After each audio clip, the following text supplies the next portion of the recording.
পাকিস্তানের মৌলবাদ ওখানেই থাক, বাংলাদেশের ইসলাম আছে সেটা নিয়ে পলিটিক্স করেন।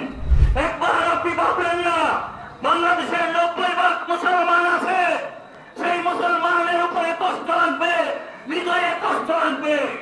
জীবনে কত ভুল করবেন আর কত মাফ করবো, মাফ করতে করতে তো সবাই ক্লান্ত হয়ে গেছে। ইসলাম নিয়ে যে ফ্যাক্টর চালু করা হচ্ছে, কৌমি মাদ্রাসার বিরুদ্ধে যেভাবে কথা বলা হচ্ছে, এইটা কিন্তু সঠিক না। আল্লাহর শব্দটা লেখা ছিল, হঠাৎ করে আপনার রাতের বেলায় সেই লোক থেকে আল্লাহর নামটাকে বাদ দিয়ে দিলেন। একবার আপনি ভাবলেন না বাংলাদেশের 90% মুসলমান আছে, সেই মুসলমানের উপরে কষ্ট লাগবে, হৃদয়ে কষ্ট লাগবে।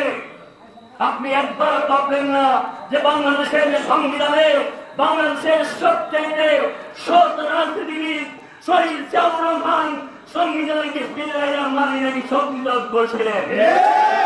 আপনি মান দিয়েছিলেন, একবার আপনি ভাবলেন না ঠিক আসলে বলেন। পরে মানুষ যখন প্রতিবাদ শুরু করলো তখন বললো আমাদের ভুল হয়েছে। জীবনে কত ভুল করবেন আর কত মাফ করবো, মাফ করতে করতে তো সবাই ক্লান্ত হয়ে গেছে। একাত্তরে একবার মাফ চান, পরে ওইটা ঠিক না এটা ঠিক, ওইটা ঠিক না এটা ঠিক। আমি কি জন্য বললাম, ইসলাম নিয়ে যে ফ্যাক্টর চালু করা হচ্ছে, কৌমি মাদ্রাসার বিরুদ্ধে যেভাবে কথা বলা হচ্ছে, এইটা কিন্তু সঠিক না। তবলিগের বিরুদ্ধে আপনারা কথা বলেন, এই জামাত ইসলামের কোন নেতা এই পর্যন্ত টঙ্গী আদালতে গিয়েছে বলে আপনারা জানেন? ওনারা যায় না, এটা বিশ্বাস করে না। তাহলে আপনি কোন ইসলামে বিশ্বাস করেন? যদি মৌলবাদের ইসলামে বিশ্বাস করেন, আমি তাহলে আপনাকে প্রশ্ন করে গেলাম, পাকিস্তানে মৌলবীর জন্ম হয়েছে, মৌলবীর জন্মের পরে 1947 পরে আজকে 100 বছর পেরিয়ে যাচ্ছে, একবারও তো ক্ষমতায় যাই নাই। 400 সিটের মধ্যে মাত্র 2-3টা সিটও পায়। আর সেই মৌলবাদের ফটো দিয়ে বাংলাদেশের মানুষকে ভুলভাল বুঝে ক্ষমতায় বিশাল একটা দাঙ্গা করতেছেন। এটাকে আমরা মেনে নেব ভাই? আমরা চাই না আপনারা ইসলাম নিয়ে এত খেলাধুলা করে। আমি এই ছোট্ট সংগঠন নিয়ে এতগুলা কথা বলতাম না, শুধু এই কথাটা এই জন্য বললাম, এখন যে আপনাকে বললো যে আপনি যে এনসিপি আপনারা জন্ম দিয়েছেন, আপনি যে প্রতারক হয়েছেন, আপনি যে ছেলেকে প্রতারক বলছেন, এই বঞ্চাবলী বন্ধ করেন, ইসলাম নিয়ে বঞ্চাবলী বন্ধ করেন। পাকিস্তানের মৌলবাদ ওখানেই থাক, বাংলাদেশের ইসলাম আছে সেটা নিয়ে পলিটিক্স করেন। আজ শেষ পর্যন্ত প্রমাণিত হয়েছে, আজকে সাইদি সাহেবকে আমরা সবাই সম্মান করতাম, এবং আমি সবসময় করতাম। আমি যখন জামিয়া মাদ্রাসায় পড়ি তখন সাইদি সাহেব বিশেষ দিনের সম্ভবত ক্লাসটি করে, তখন জামাত ইসলাম করতেন না।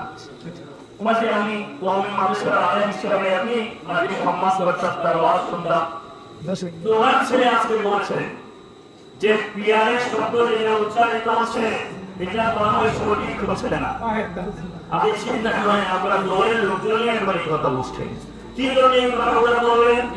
আপনি পিয়ার শব্দটা বলে বাংলাদেশের যারা আমাদের সন্তানদেরকে হত্যা করছে, যারা ওয়াসি মধ্য সাহিত্যে পরিবার হত্যা করছে, যারা 17 বছর ইলিয়াস আলী চৌধুরী আলমের মতো আমাদের সর্বত্র মানুষকে খুন করেছে, যারা শহর ওয়াহিদ ইসলামের মতো আমাদের সন্তানদেরকে হত্যা করেছে, তাদেরকে ফেরত আনার জন্য জোরে জোরে কাজটা আপনারা করছে। একদিন আপনাদেরও বিচার হবে এই কারণে যে কেন বাংলাদেশে মানুষকে প্রতারিত করছিলেন। তাই আগামী 27 আগামী ফেব্রুয়ারিতে বাংলাদেশে একটা সুতরাং নির্বাচন হবে।